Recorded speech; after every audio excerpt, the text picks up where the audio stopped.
fin de semana veíamos en compañía de Sandro Olavarría y ahora estamos junto a Isel Guerra del área internacional con muchas informaciones para iniciar un fin de semana sabiendo a cabalidad qué está pasando en el exterior. Vamos a partir, Isel, en Estados Unidos. ¿Cómo estás? Buenas tardes.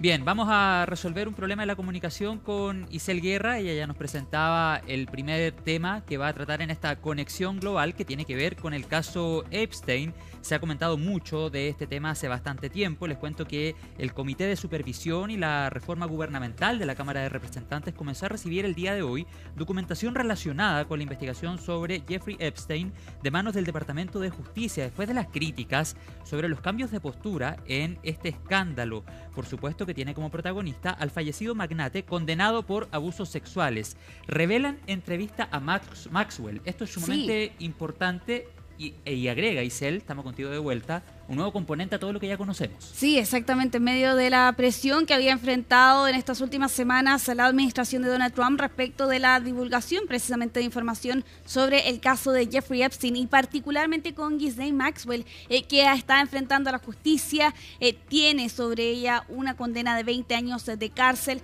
por su participación precisamente durante una década de abusos contra menores de edad. Y es en ese contexto que durante esta jornada se ha conocido la liberación de grabaciones de audio y también de transcripciones. Se trata de más de 330 páginas en 4 archivos diferentes que fueron divulgados durante esta jornada por el Departamento de Justicia, particularmente respecto de una entrevista que fue llevada a cabo en julio por el fiscal general adjunto Todd Blanche. Y hay varios detalles que se han podido conocer precisamente durante esta jornada. Particularmente, José habla sobre la muerte de Jeffrey Epstein en 2019. Ella señala que cree que él no se suicidó, pero de todas formas no da mayores luces sobre cuál pudo haber sido la razón o quién podría haber estado detrás de lo que ella acusa no fue un suicidio.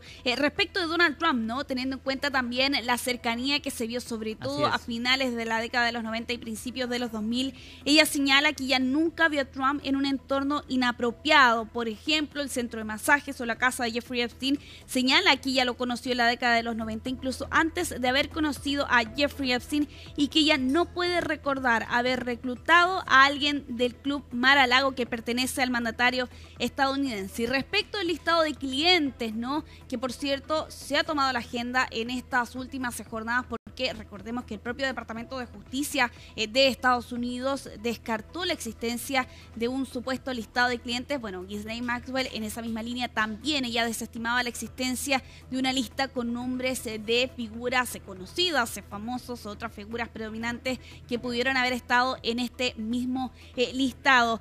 Respecto a otras figuras, precisamente el expresidente Bill Clinton, también allí ella señala que él no fue a la isla de Epstein, que sí estuvo a bordo, ¿no?, de los aviones, particularmente del avión, ¿no?, de este pedófilo convicto. Y respecto de la figura del príncipe Andrés, bueno, ella también hace alusión precisamente a Andrés en esta entrevista que concedió al Departamento de Justicia hace algunas semanas atrás, y ella señala que ya no presentó al príncipe Andrés a Jeffrey Epstein. José, parte de los antecedentes que se han conocido durante esta jornada tras la divulgación precisamente de esta entrevista.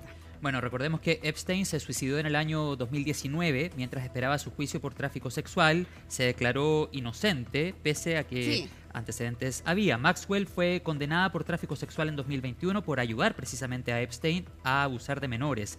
Se declaró inocente y solicitó a la Corte Suprema de Estados Unidos que anulara su condena. Exactamente, y claro, quedaba la duda aquí sobre si es que esta entrevista que concedió al fiscal adjunto, ¿no?, fiscal general adjunto de Estados Unidos, podía darle algún tipo de beneficio, y lo que se entiende detrás de esta divulgación de esta entrevista es que en ese momento precisamente Todd Blanche le asegura que no por dar esas declaraciones al Departamento de Justicia va a recibir algún tipo de beneficio. Vamos a quedar pendientes, por cierto, de las reacciones que puedan llegar desde Estados Unidos, pero vamos a avanzar en conexión global. Vamos a continuar en la franja de Gaza con esta última información, donde se señala que efectivamente la ciudad de Gaza, así como también otras zonas del enclave palestino enfrentan una hambruna provocada por el hombre. Es la conclusión de la clasificación integrada de seguridad alimentaria en fases, que es una iniciativa respaldada por Naciones Unidas y donde además advierte que se espera que esta situación empeore si es que no se alcanza un alto al fuego de manera inmediata. Al mismo tiempo señala, como esto es totalmente provocado por el hombre, también puede detenerse y revertirse. Lo cierto es que es primera vez que el IPC confirma hambruna en Medio Oriente, y para que sea considerada hambruna se tienen que cumplir algunos umbrales, entre ellos, por ejemplo, que el 20% de los hogares padezca de una escasez extrema de alimentos y que la desnutrición aguda en niños menores de 5 años sea superior al 30%. Desde Israel respondían antes incluso de la emisión precisamente de este informe, descartando totalmente la posibilidad de que esto exista en el enclave palestino. De hecho, en esa misma línea, la acusación que planteaba la coordinación de actividades gubernamentales en los territorios es que la información en la que se basa este informe de este organismo monitoreado por Naciones Unidas se basa en información errónea entregada por Hamas. Esa es la acusación que entrega, por cierto, este organismo, teniendo en cuenta que Israel ya en otras oportunidades ha acusado precisamente a Hamas de robar los alimentos, algo que hasta este momento no ha sido del todo probado. Vamos a revisar parte de las declaraciones que entregaba durante esta jornada el vocero del Alto Comisionado para los Derechos Humanos de Naciones Unidas ante este informe entregado durante este día. La hambruna declarada hoy en la gobernación de Gaza por el Comité de Protección Civil es consecuencia directa de las medidas adoptadas por el gobierno israelí, que ha restringido ilegalmente la entrada y la distribución de ayuda humanitaria y otros bienes necesarios para la supervivencia de la población civil en la Franja de Gaza. Bueno, el día de ayer a esta misma hora les informábamos respecto a una situación que ocurría en Colombia con explosiones reportadas en la ciudad de Cali que las autoridades locales han calificado como un ataque terrorista, y en esa misma línea es que en las últimas horas el presidente Gustavo Petro ha asegurado que 2 sospechosos fueron detenidos tras estas explosiones reportadas en la ciudad de Cali. De hecho, Petro publicó fotografías de uno de los detenidos que fue arrestado precisamente en el lugar de la explosión por quienes estaban en esa área.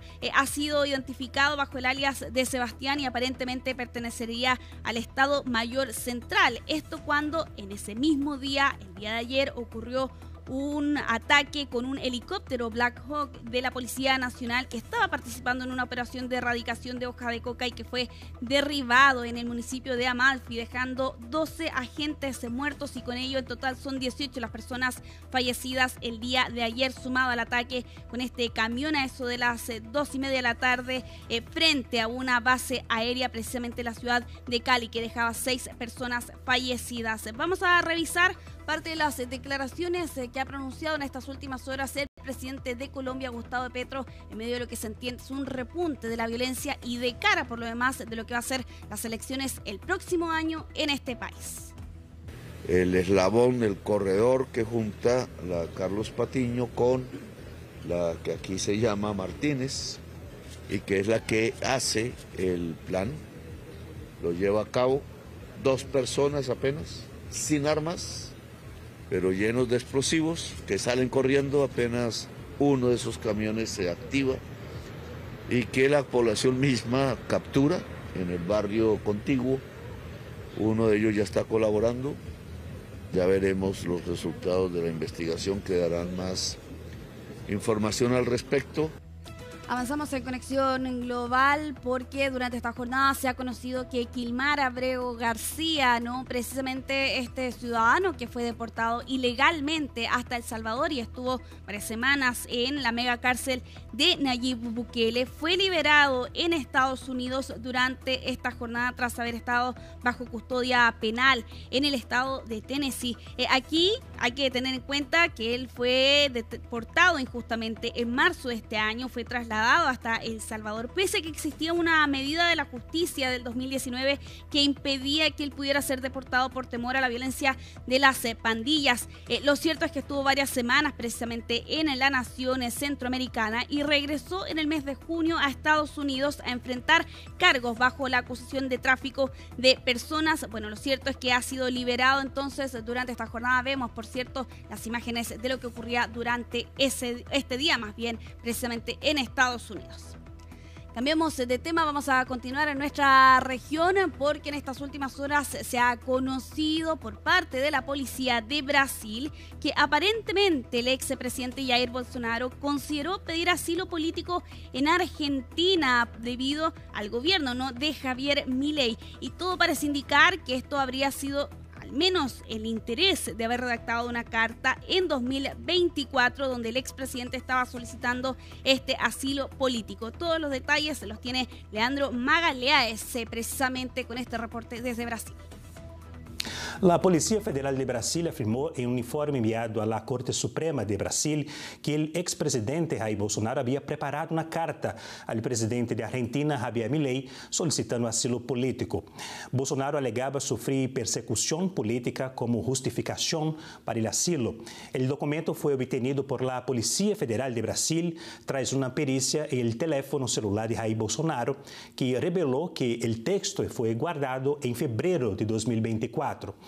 Abogados del expresidente Jair Bolsonaro afirmaron a CNN que la posibilidad de solicitar asilo al gobierno de Argentina habría sido una sugerencia recibida por aliados de Bolsonaro y que el expresidente descartó el material sin darle continuidad a la idea de pedir asilo político a Javier Milei.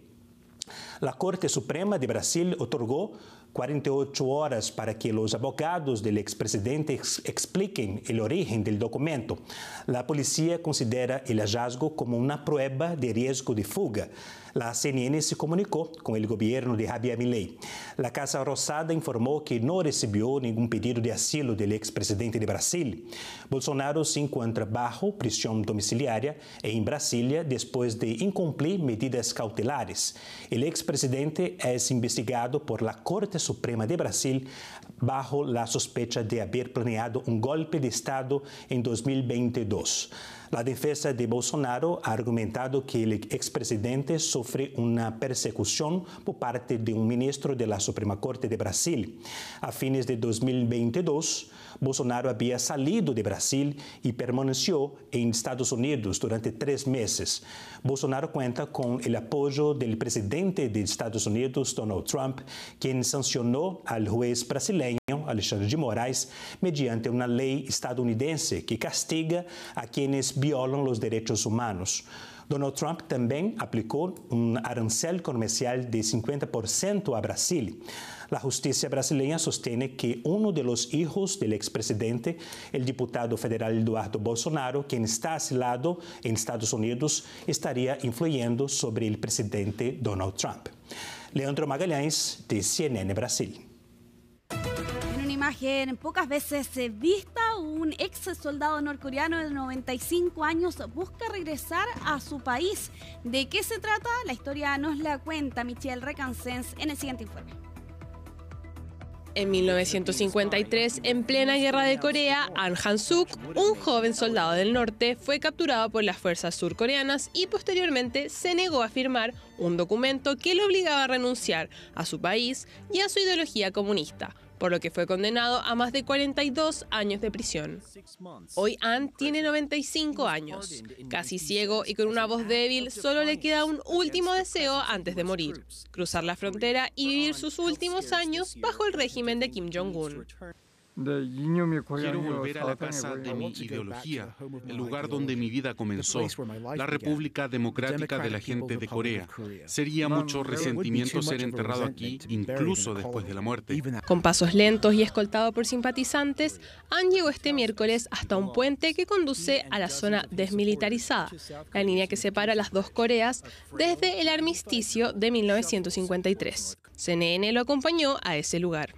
You can see On behind us trying to get farther. This is the farthest point that most civilians can get on the path, on the roadway that would bring you towards North Korea. He says he's come this far. He has not going to stop. Allí pidió permiso para cruzar, pero las autoridades le negaron el acceso. Acto seguido, fue escoltado por una ambulancia hasta su hogar provisorio. Según la ley surcoreana, los civiles tienen prohibido establecer contacto no autorizado con Corea del Norte, y el ingreso a la zona desmilitarizada está estrictamente restringido. Extraño el norte, donde mis camaradas están. Es inaguantable. Quiero ser enterrado en tierra libre, en la nación independiente, tierra libre del imperialismo. En el año 2000, An tuvo la oportunidad de volver a Corea del Norte, cuando el expresidente surcoreano Kim Dae-jung repatrió a 63 prisioneros. Sin embargo, An decidió quedarse y prometió hacer campaña hasta que las tropas estadounidenses se retiraran del sur. ¿Cómo podría regresar avergonzado? Si quiero gritarles a todos, debo hacerlo desde aquí, no desde el norte. A pesar de eso, hoy en día An manifiesta su deseo de volver a su hogar en el norte, decisión influenciada por su frágil estado de salud. En el último tiempo, la tensión entre ambos países se ha intensificado.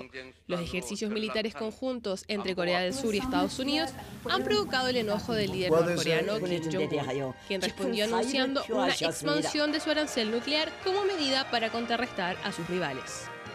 Hay un contexto geopolítico de mucha transformación y en la cual distintos actores, entre ellos Corea del Sur y Corea del Norte, han realizado, por así decir, ejercicios o avances en términos del intento de incrementar o mantener su seguridad. Mientras la tensión geopolítica se mantiene, An sigue esperando el retorno al régimen norcoreano. Vamos a cerrar Conexión Global este día viernes con la siguiente imagen. Llega desde Estados Unidos Donald Trump allí y el presidente de la FIFA, Gianni Infantino, en el despacho oval y con nada más y nada menos que el presidente estadounidense tomando la Copa del Mundo. De hecho, dio una broma allí de quedarse precisamente con este trofeo. Me lo puedo quedar, no lo vamos a devolver, encaja bien aquí en la Casa Blanca, aparte de las declaraciones del presidente de Estados Unidos para anunciar el sorteo, por cierto, que se va a llevar a cabo el próximo 5 de diciembre en el Kennedy Center de Washington, de cara a lo que va a ocurrir el próximo año con el Mundial de Fútbol. Son uno de los anfitriones del próximo Mundial de Fútbol, al cual no vamos a ir. Por lo demás. Estamos ya pensando en 2030 a ver si llegamos a ese Mundial. Gracias, Isel Guerra, que tengas un buen fin de semana. Abrigarse. Igualmente también. Nos vemos, que estés muy bien. Gracias. Y junto a Isel Guerra del área internacional dejamos hasta acá. Hoy es noticia. Gracias por la sintonía durante toda esta semana. Y atención con las bajas temperaturas, Isel. 4 grados a esta hora precisamente en ese lugar. Muchas gracias. Que tengan un buen fin de semana.